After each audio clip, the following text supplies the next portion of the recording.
Hello and welcome to the third edition of Roli Books and NDTV present India Debates. Now, we've debated contemporary issues in our two previous editions, and trust me, this time again, we are going to debate one issue which is very, very crucial. We all talk about it, not just in our drawing room conversations, the water cooler conversations, office conversations. This is top of the mind, believe me, as of this moment particularly. Just rewind a few days and you will know of a Tanishq ad which was under pressure from people withdrawn. Now there was argument that the ad be withdrawn, and then now there is an argument as to why the ad was withdrawn. Both sides there is a debate.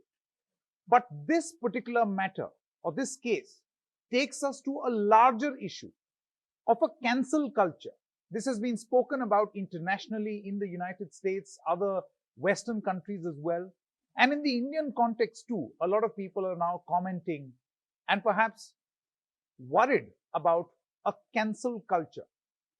So on this edition of Roli Books and NDTV present India Debates, we are going to ask a question and then there'll be people for the motion and against the motion. Cancel, ban and boycott culture, has it gone too far? Is it necessarily bad, or yes, it has gone too far?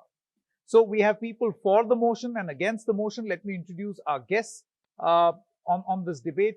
Sandip Roy joins us. Sandip, thank you so much for joining us on this discussion.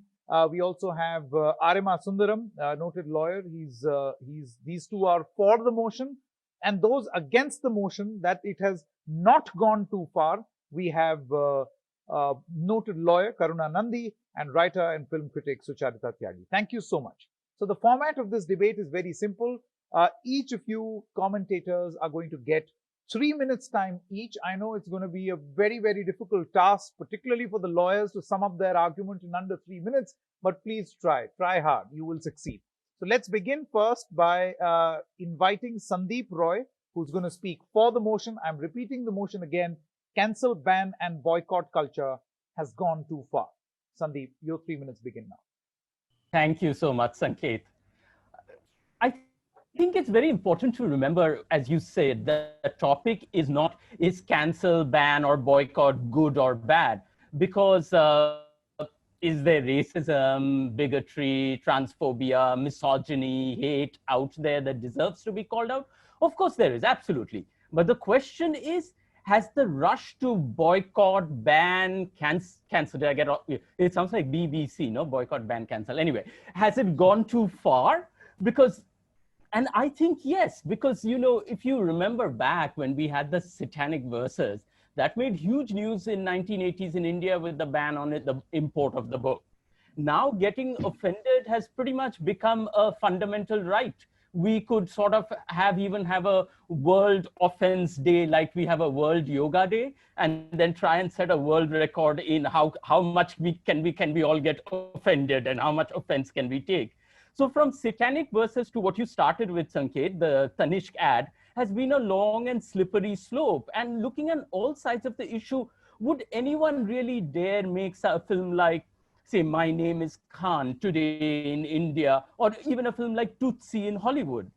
So let me explain why I think it's gone too far. So one, I think it has become a way to establish our sort of woke credentials instead of necessarily addressing the issue. So it becomes more about attacking the personality than it becomes about the issue. So I can go after a J.K. Rowling because of her comments on transgender issues, and I might be absolutely justified in doing that.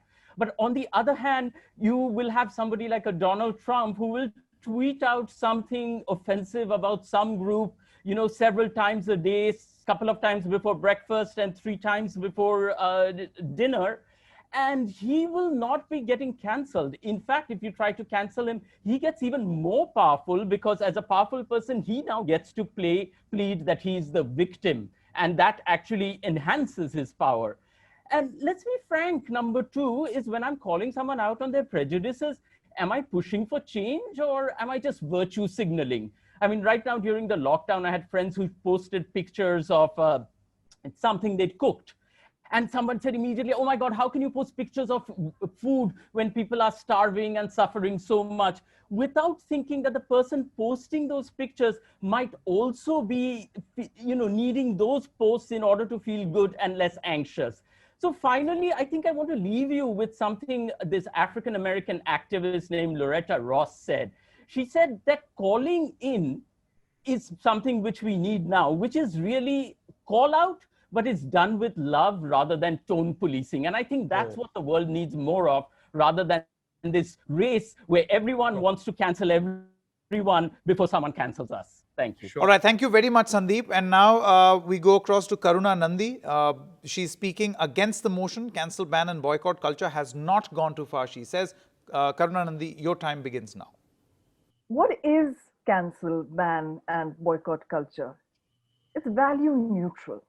It's not just something that woke people trying to prove their progressive credentials do, as we have particularly seen most recently in the Tanishq. In my years of representing rape victims and victims of corporate impunity, there's one of the things that I've learned is that when privilege is a habit, equality feels like oppression. Women, queer people, and Dalits have spent centuries being trod upon and being effectively cancelled, not just by the legal systems, but also by the political systems and also by the culture. Who coined the phrase? It was people with privilege.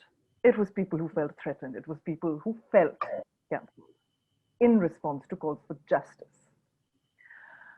After the Me Too movements, after the Black Lives Matter movements, the creation of insulted privilege is cancelled. But the history of boycotts, for instance, has a long and proud resonance in India, and particularly. Of course, the word cancel culture comes from the United States. But Gandhiji, in the non-cooperation movement, allied with the Ali brothers to make a mass Swadeshi movement that dented the colonial power of the British to a very, very significant extent. Boycotts, therefore, help win our independence. Ahimsa itself, in a way, is a civil disobedience that is boycott of the legal system. Now, cancel culture can also be powered by fascism. Let us be clear that fascism, and Indian fascism in particular, is the epitome of cancel culture. Because what it does is that it speaks to the requirement of a single religion, a single leader, even a single language.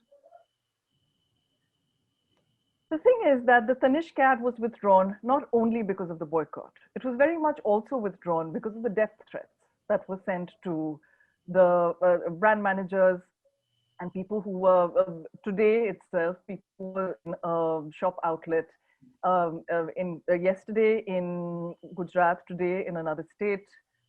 And the Tatas clearly didn't have faith that the police would step up or that the courts would be swift enough, would have the capacity to act fast enough to protect them. So at their heart then, these protests are a desperate call. These cancels, these bans, these boycotts, they're a desperate call. Sure. They're a call from women speaking in Me Too for the justice system to reform itself towards real justice. Okay. There are calls by Dalit Lives Matter so that Hathras doesn't happen when they approach the courts and when they approach rather the legal system, that they don't get beaten by the police, that the capacity is faster. So I'll just take two seconds to conclude. And so I think the call, therefore, is for our judicial systems to rise in response to these cancelled and boycotts and bans, to occupy justice.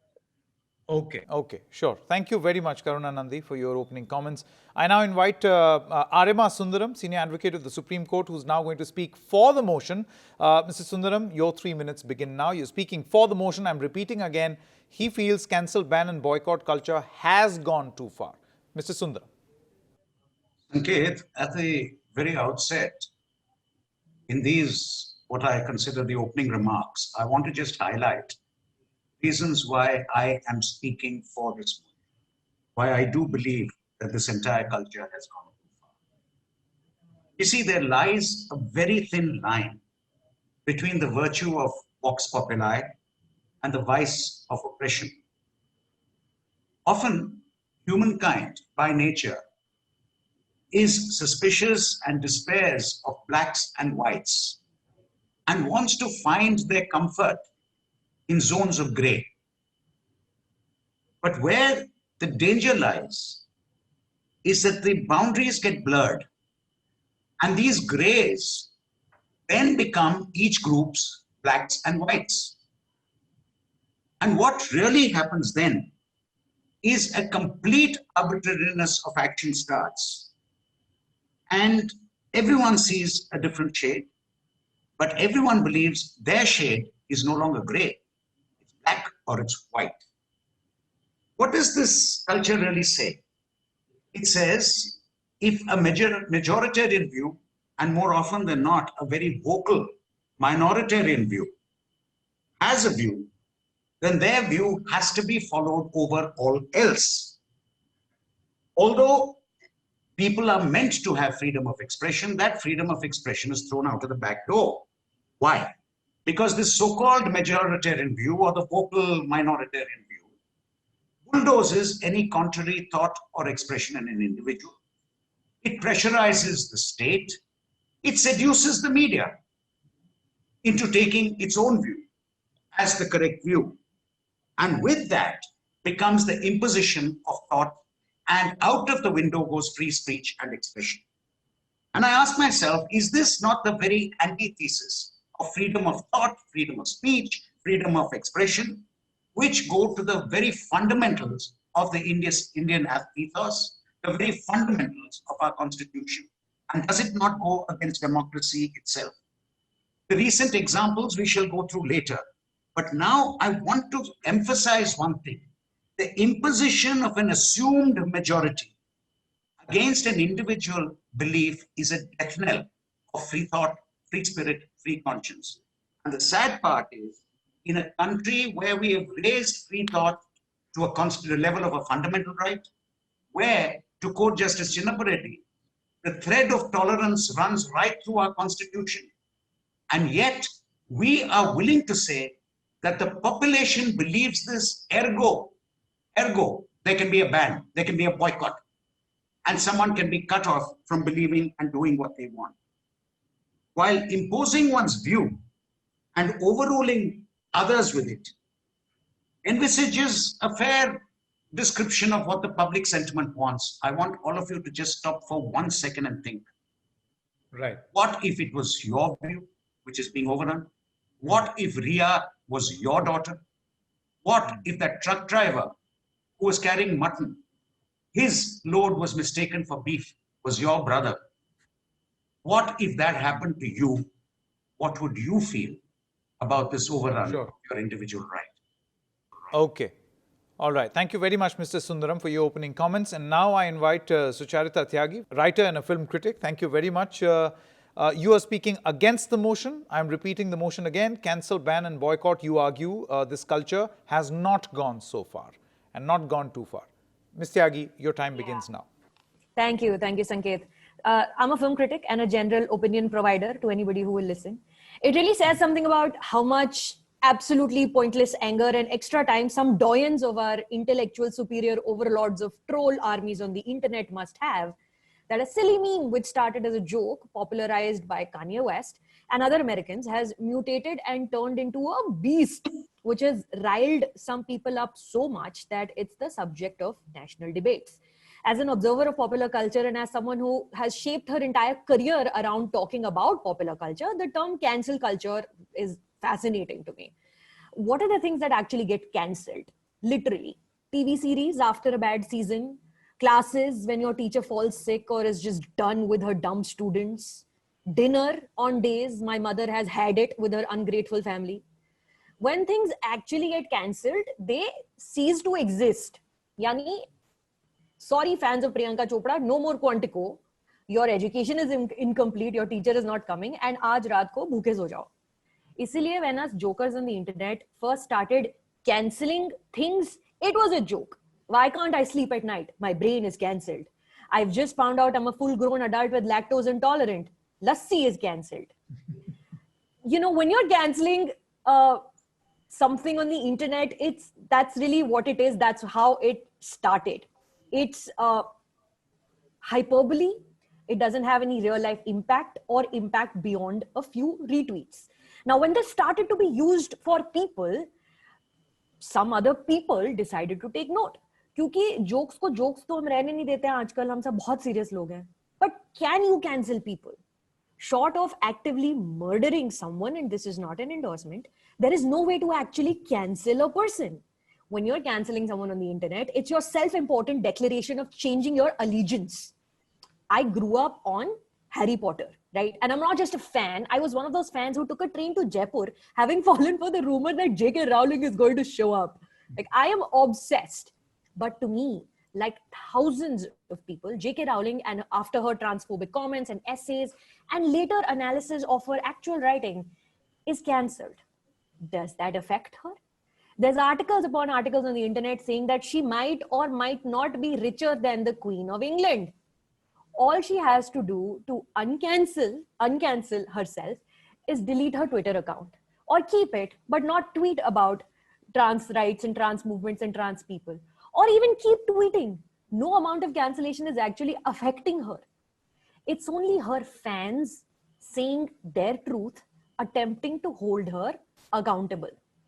Latest Netflix series, Bad Boy Billionaires. Everyone's watching it. Vijay Mallya was on the first episode.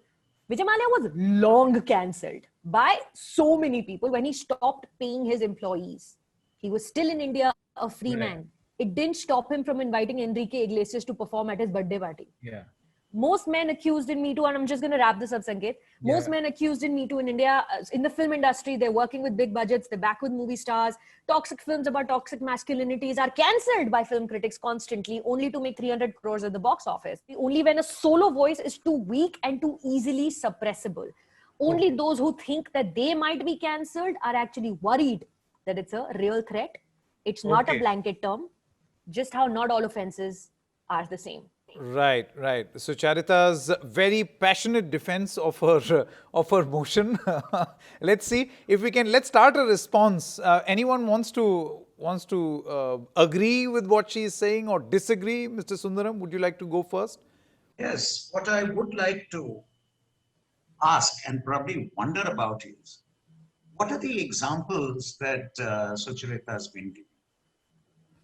We are talking about a culture which demands a ban, demands a boycotting, which succeeds in doing so. Nobody says that I cannot criticize something or the other. Nobody says that I cannot say that, look, their view is wrong. Nobody says that at all. In fact, that is the very antithesis of having a freedom of speech.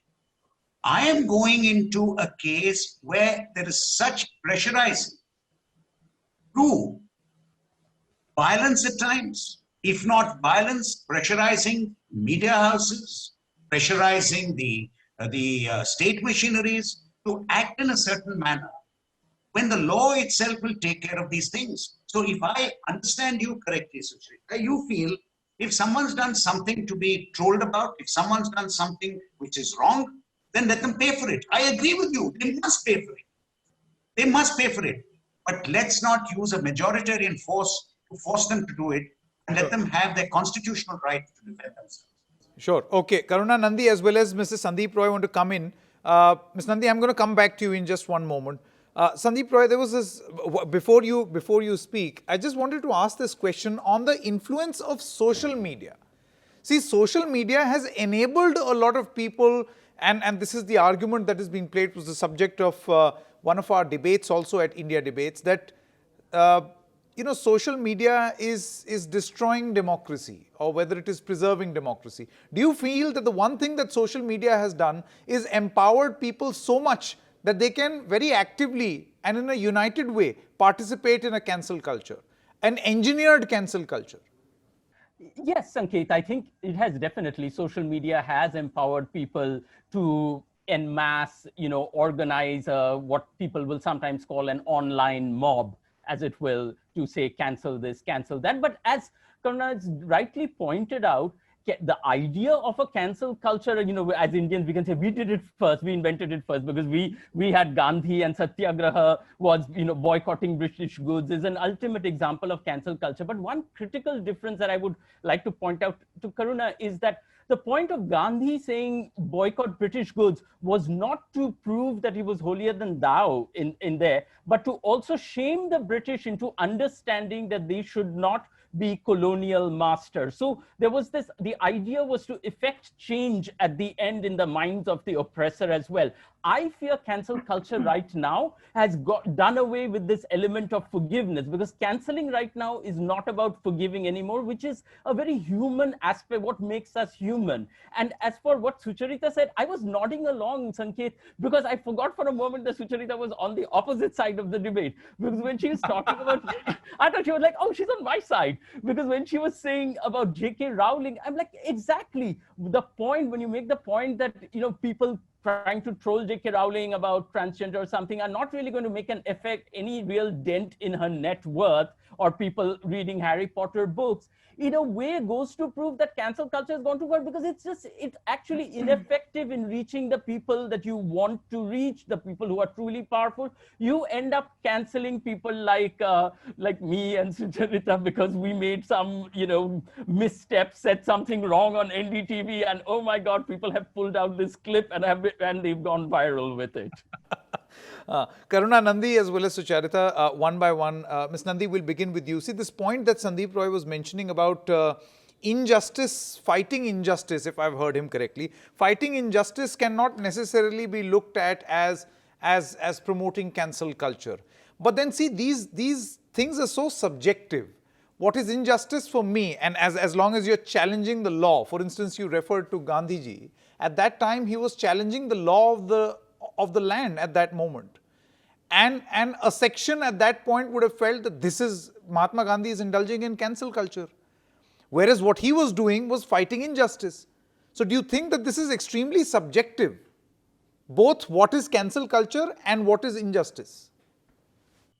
So two things.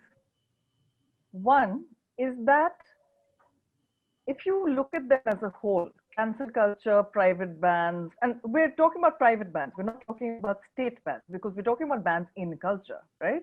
And boycott. Then what we are speaking of really is value neutral. It's not just by progressive movement. Anyone can bring a boycott. In fact, it's a part of free speech. It's an essential part of free speech. The point is that what powers the boycott? What is at the heart of it? Is it a just cause? Is it not?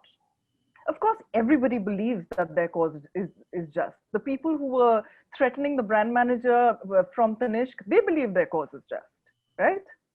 The people who are crying out for due process because they have been raped and have to take recourse to Me Too online. Imagine that person, right? They believe their cause is just. So how do we sift what is just, what is not? That is why we have legal systems. And this is where I feel that Mr. Sundaram quite rightly agrees with me. Because where you have a Riya Chakravarti, who the CBI has just come through with a report saying that Sushant Singh, and I'm not going to use the Rajput because he himself dropped it, Sushant Singh was not murdered. The kind of vilification that this young woman went through is an example, I think, of precisely what I'm speaking about. I'm speaking about due process. But where we diverge is this, is that I think that these modes of protest are a desperate call for due process. Mr. Sundaram has much greater faith in it, possibly because of the clients that he represents. I do not as much, because when I am representing a young woman who has been raped, right?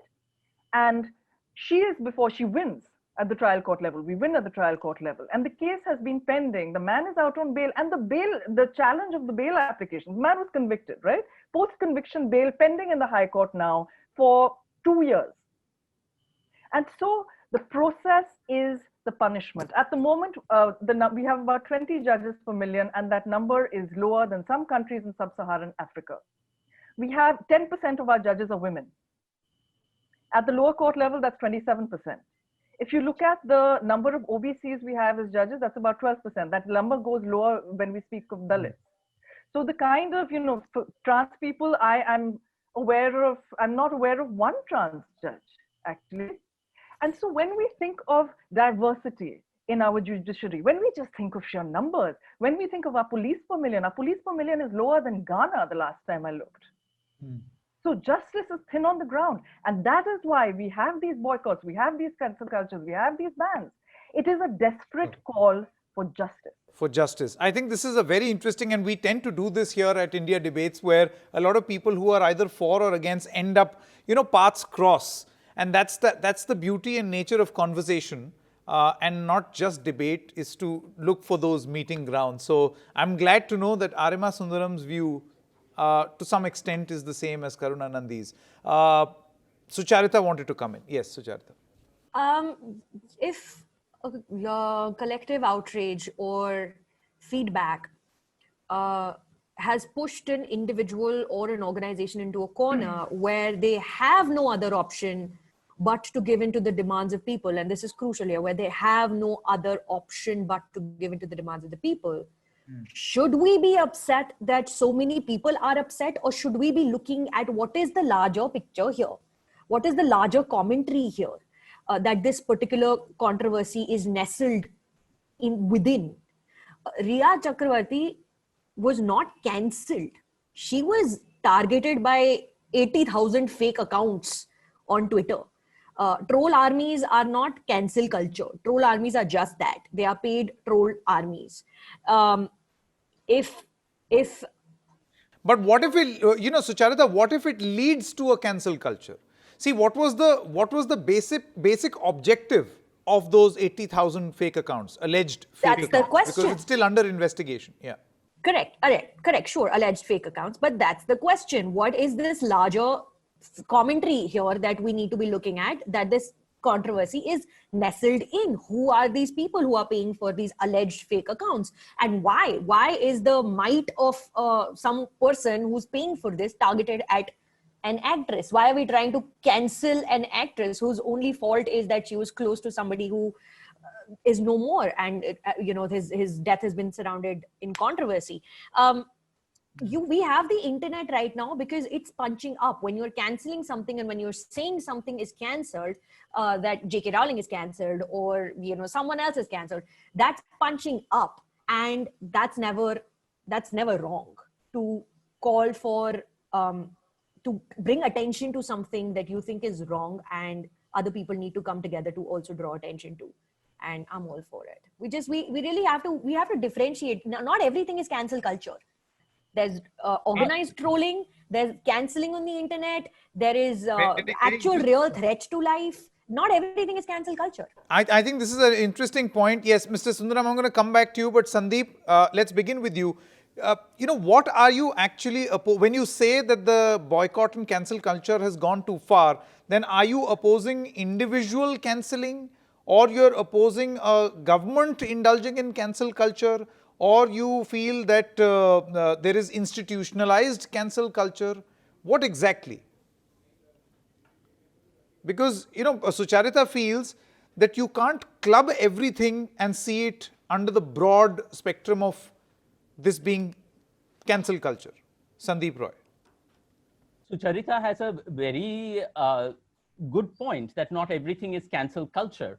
But at the same time, I would say, when I would agree with Karuna's point that for many people, asking for someone to be cancelled is a desperate call for help because they feel other due processes have help. But I think once that genie is out of the Pandora's box, and the reason I am saying it has gone too far is actually to go back to what Sucharita is saying, is that I can now no longer sit and say that those 80,000 troll accounts that are going after a Riya Chakrabarti are not an example of cancel culture, whereas the ones that, you know, the cases that Karuna is talking about are an example of genuine cancel culture, because then I become the biased judge in that sense. So once it's out there, a Donald Trump can say I'm being cancelled as much as a rape victim or a victim of Me Too harassment can say they're being cancelled. And once that happens, once this culture is co-opted by those 80,000 troll accounts, as it were,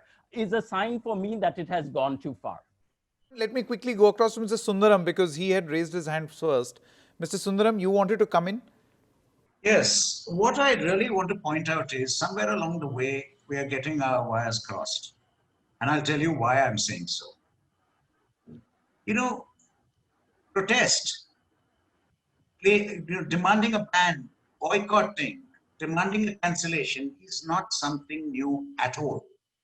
As a lawyer, I can tell you that way back in 1980, the Madras High Court banned a film because of public protest against it. And the police also said, look, there's going to be a law and order problem if we allow this film to go through. The Supreme Court said, we are surprised yet pained by the stand of the state government. If the state government doesn't look after law and order and ensure that free speech is allowed, who else will? Now, nobody is denying the right to protest, the right to demand a ban, the right to demand a boycott. But what we are objecting to and what this is going to raise, the way to demand the ban of Tanishq, let's say in the Tanishq case, or the way to propel something to be done in Riya's case. This was not done through the mechanism of law. Correct. The point is that when you say, I am willing to subvert the law, a person may have a right. I don't want him to have his day in court to establish his right, nor will I go to the court to see that he is wrong in what he's doing. But Correct. I will use my superior force to extrajudicially, extra-constitutionally stop him. And here I must tell you one thing. I have to lay down a caveat here. I'm very, very, very biased in one way. I believe that in India, we are governed by the Constitution. And we are completely governed by our Constitution. I am not governed. Karuna was very worried that we cannot have a case of preventing any kind of boycott, any kind of protest, because an oppressive state might always get away. That is not the point. If that was so, the Constitution protects. My point is, we are not talking about legal or judicial protests here. Our discussion is, can a majoritarian view, can a vocal minority, can a violent lot say, because we are saying so, ban, boycott, cancel? And do you thereby subvert the rule of law? And if that is the effect, that is why I am speaking for this motion today. Yeah, so he's saying you have your right to protest, Karuna Nundy. There is a right to protest. People can demand justice for the injustice that is being done. I also get your point, which you've repeatedly been making, that the legal process has to provide this, solutions for making sure that there is no injustice. But then to have a situation where you are, whether institutionally or politically exerting force which is extrajudicial to get your way, that is where the cancel culture has gone too far. Where do you stand on this? Is cancel culture a bunch of men threatening someone who happens to be Muslim, whether, from a particular company, who had nothing to do with a particular ad that spoke of a constitutional value? No, it's not. That's a death threat. Let's be very clear. What's the difference? In the Perumal Murugal judgment, Justice Sanjay Kishan Kaul, who's now in the Supreme Court, was very clear on the principle that it is the responsibility of the state to make sure that the speaker has a right to speak. Who is the speaker in this case? Tanishq, right? That if there are lumpen elements, rowdies, patriarchs, fundamentalists, religious fundamentalists of any religion, threatening people, taking the right to offense, then that is something that is the responsibility of the state. Let us be very, very clear about that. The state failed in its responsibility when it came to Perumal Murugan. It also failed in its responsibility when it came to Tanishq. And what happened? Tanishq's constitutional right to free speech. And in advertising, actually, companies have a right to free speech as well, was trampled on. So therefore, where are we? That the constitutional values of free speech, of equality, of the golden triangle of rights, of freedom, cannot be limited further because because people are not going to the judicial system, don't have adequate recourse to either the police or the judicial system. So you feel, Karuna Nundy, that the moment you fix the judiciary, this is going to auto-correct or auto-solve? Well, what I am saying is that the moment that we have faster hearing of cases, the moment we have enough police protecting speakers, that what will happen is that the death threats will be prosecuted fast and will be put in their place, that the protests that are free speech will have, I think that's the possibility to bloom, and women will be able to get rape convictions instead of exposing themselves to defamation suits. I think one of the points that Sucharita, that Karuna Nundy made, where she said that the process itself in this country has become the punishment. I think there lies the problem, and if one can fix this, perhaps the solution to most things, not just cancel culture, to a lot of things. See, what recently happened with Tanishq ad being taken off the air, there's two different things to it. One is, first, the ad went out and it angered a particular group of people with a particular kind of ideology and thoughts and ideas. And then there was outrage on the internet against the ad. The second thing is that there was actual, to Karuna's point, actual death threats, actual rampaging of stores, of physical brick and mortar locations. And that's a different thing. So why is it that Tanishq actually pulled the ad? Did they pull the ad because it got cancelled on Twitter? Or did they pull the ad because there was an actual law and order situation that would have happened maybe if there was no internet and maybe if there was no outrage on the internet, Sucharita, even if that ad had aired on the television? Sucharita, the important point that you're making here, because then there is a counter argument. As far as taking a strong position is concerned, then Mr. Bajaj is also taking a strong position. He's among the world's biggest motorcycle manufacturers. Do you think he doesn't have brick and mortar stores? That is also an example of being cancelled on social media platforms. People are angry, people are pissed off, people are not going to buy Parle-G anymore. I've not seen any videos of people burning Parle-G, but I won't be surprised if they show up. And it'll be interesting to see if Parle-G is inflammable. But that's the choice. Now, to a point that I made earlier, when you get pushed into a corner, when you don't have a choice but to bow down to the pressure that is on you, that is when you're actually getting cancelled, to use that term here. Tanishq made the choice to take the ad off the air because of various things. It's not as simple as saying that the ad got cancelled. There's so many different things, there's so many different layers to, like I said, you think about why this is happening. What is the larger picture here? What is the larger commentary here? Who are these groups of people that are attempting to boycott a cancellation movement, not boycott, sorry, attempting to co-opt a cancellation movement, and then trying to get their way. To another point, to what Karuna also said, women's safety. A couple of months ago, a female comic was threatened, and there were videos going around on the internet of men threatening her with sexual assault, with physical assault.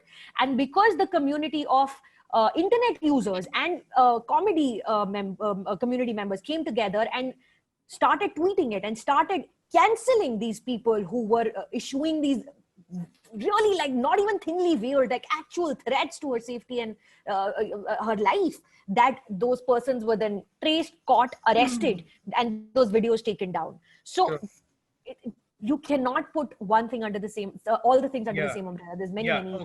Okay. Aryama Sundaram and then Karuna Nundy, and then we'll take closing comments. By the way, Mr. Sundaram, it is on this very show, the last show that we did, where I personally felt a little cancelled.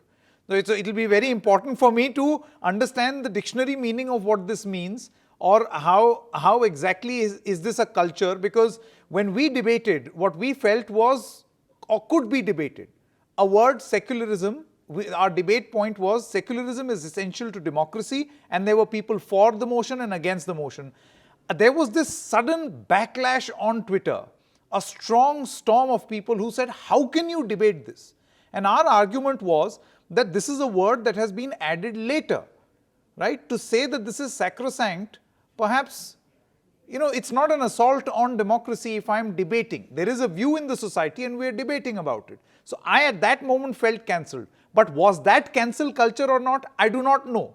And more so now, I'm even more confused with these definitions that we are talking about. Mr. Sundaram. Your secularism, the question you raised is very interesting. I know I'm diverting a bit, but since you raised it, I want to point out something. Secularism was not something which was later added. Yes, the 42nd Amendment brought it into the preamble. But before that, secularism was always there in our Constitution. Correct. Article 14 of the Constitution gives equality irrespective of caste, creed, religion. Correct. So in which case, there was always secularism within the Constitution. It was just spelled out in the preamble. But let's leave that aside. Sure. What I really wanted to highlight here is, I think we're getting into a debate really where I have a voice, I want to express my voice, I want to protest against something, and if I have enough people I can muster together, we can together protest. What is wrong in that? After all, if it wasn't for that, if it wasn't for the Vivekananda, if it wasn't for Mahatma Gandhi, we would not be in a free India at all. Because that right to protest must be there. Correct. But the answer to it is, Mahatma Gandhi's right to protest ended with protesting, with saying, yes, this is an unjust law, I will break it, you take me to jail for having broken it. And I will, with that, express my voice to the people. His attitude was not, I have 1 million people behind me, and I am going to go and shoot and kill that man who is imposing that oppressive law. Yeah. So let's not confuse things at all. Let's not bring in people like Mahatma Gandhi into this debate in a matter like this. Because the fact of the matter is very simple. Nobody is objecting to protest, because let us understand one thing. What is freedom of speech? What is tolerance? Freedom is not freedom for the thought I love or cherish. Freedom is for the thought I hate. I don't have to give you freedom of speech. Sanket, I don't have to say, look here, take the freedom of speech, because you're saying exactly what I want you to say. Where is the freedom I'm giving you?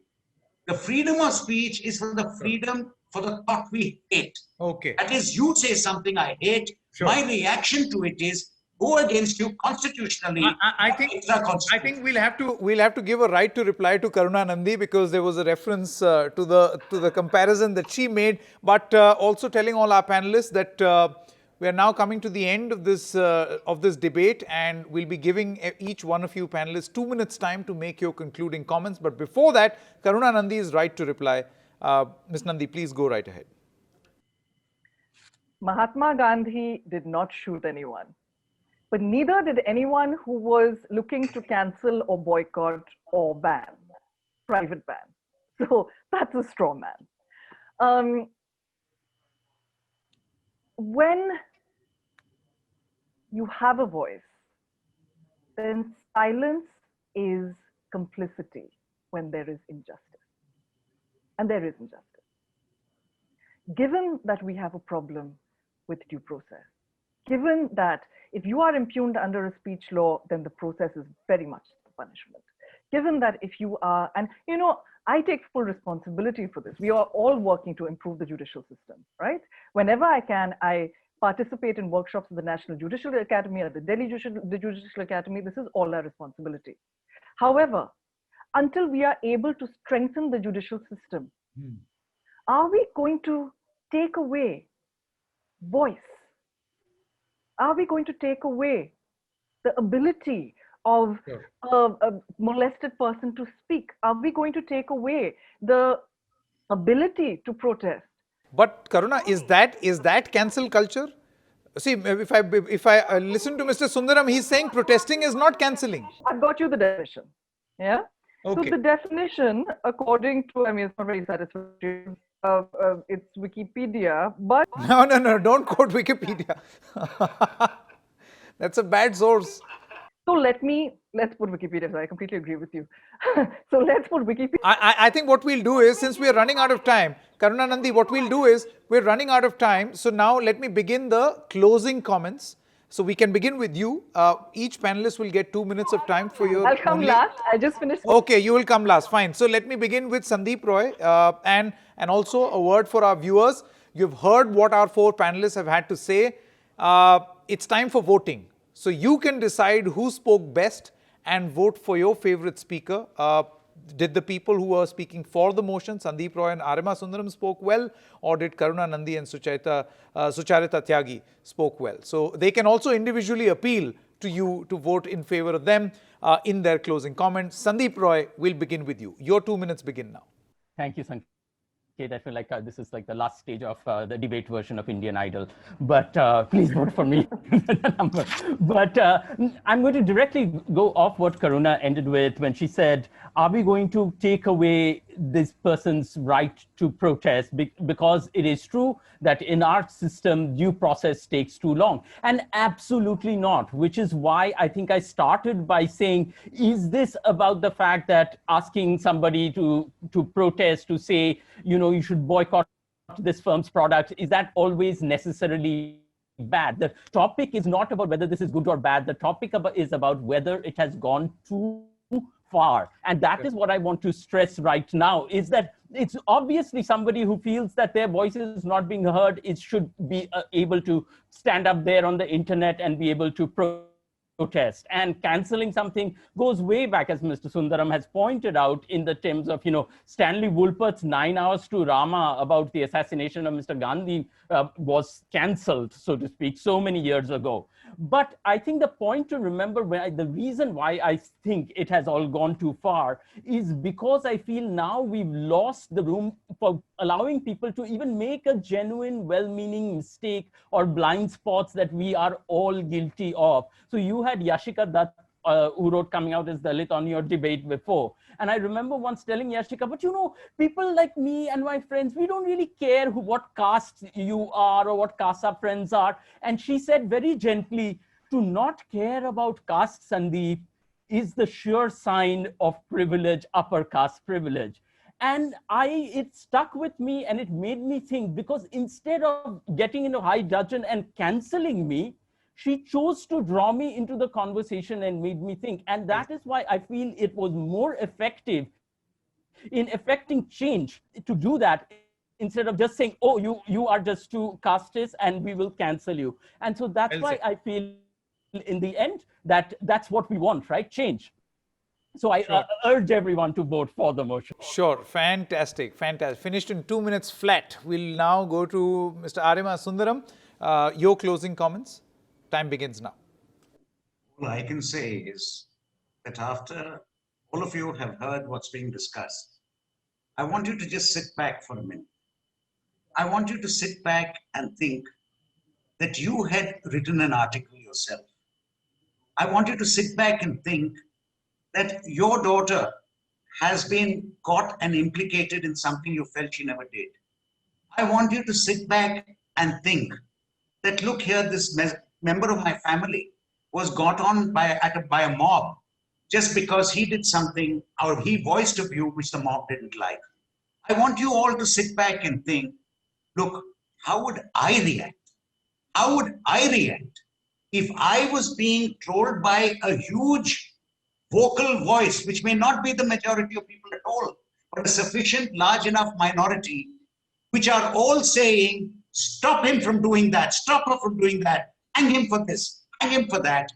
And instead of the court, instead of the state, instead of the media standing up and telling you, look here, telling people, look here, be fair to him, be fair to her, they turn around and say, oh my God, this public pressure is too much. I have to bow to it. And that is why I said it bulldozes the individual, it pressurizes the state and administration, and it seduces the media. The media wants to sound like they're supporting the majority. And who gets hurt at the end of it? Who gets hurt at the end of it? If it was you, how would you feel? And that is why I support this motion very strongly. Sure. Thank you. Sucharita Tyagi, your time begins now. Mr. Sundaram, I get cancelled every week because I watch movies and I make videos about movies. And we are a nation which is very passionate about movies and especially about our male superstars. And if anyone, especially a woman, comes onto the internet, puts her face on video and says in this attitude and in this devil may care style that I call BS and I say that this is wrong and it shouldn't be, I get cancelled every week.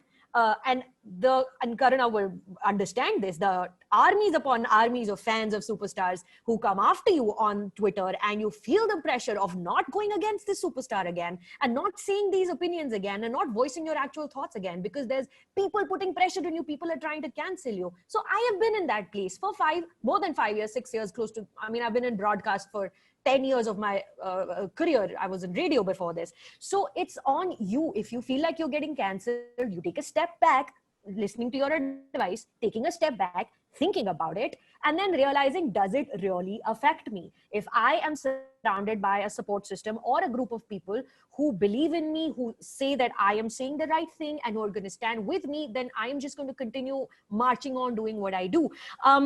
People get cancelled, or people get cancelled in very solid quotes for various different reasons. Protesting, boycotting, calling for bans, voicing your opinion against an author that you grew up with, a film you didn't like. These are all different things. And to sound like a broken record, at the risk of sounding like a broken record, we cannot club them under the same umbrella. All things have to be looked at in their individual capacity. You know, Mr. Roy said in the beginning about Salman Rushdie's book, Salman Rushdie, a fatwa is not the same as getting cancelled. And last I checked, Salman Rushdie is doing fine. Sure. It has not affected him. Sure. All right. Karuna Nundy has the last word. Karuna Nundy, your time begins now. By the way, a quick reminder to all our viewers, please vote for who your favorite speaker was. Ms. Nundy, your time begins now. Let me give you my definition of cancel culture. Cancel culture is critiquing or taking away support from a public figure or a company that has done something that you disagree with. So let us look at power here. Who has the power? The person doing the canceling or the person being cancelled? What does cancellation even mean? It can hurt our feelings, but does it actually do anything to us? When Sandip speaks of the Loretta Ross example, of engaging with people gently, sweetly, you know, that is also a function primarily of privilege. Because if you have been oppressed for centuries, if you're Dalit, for example, and if you're a Dalit woman, are you not going to be angry? Are you not going to be furious? And do you not have a right to be furious? Many of us, and all of us on this panel are Savarna. Many of us are being called out for our Savarna attitudes. And I think the thing to do is to take the anger, to listen carefully, and to learn from it. I know that that's what I am doing. So therefore, what are we left with? We are left with a situation where we've got to, this is a call. Yes, there are many boycotts. Yes, there are many cancellations, but this is a call, a clarion call for our police systems to step up and for our judicial systems to step up so that there are no rape threats anymore, so that the death threats are dealt with swiftly, so that the witch hunting of someone like Riya Chakravarti, and Sanket will bear out that I was possibly the only panelist about 3 months ago speaking up for her, right? That is dealt with by the law, and in the meantime, we do not silence truth to power. All right. Thank you very much to all our panelists, Mr. Sundaram, Mr. Roy, Karuna Nundy, as well as Sucharita Tyagi. Thank you so much for participating in the Roli Books and NDTV Present India debates. I think this went well, and all the points that you were making were compelling. And I quite like the solution that was offered by Karuna Nundy, where she's saying that this is a clarion call. Fix our already existing systems, and then there would be no need to even define cancel culture, because our democracy would have more than many tools to take care of this problem if it is a problem. Thank you very much, all of you all, for participating in this edition of India Debates.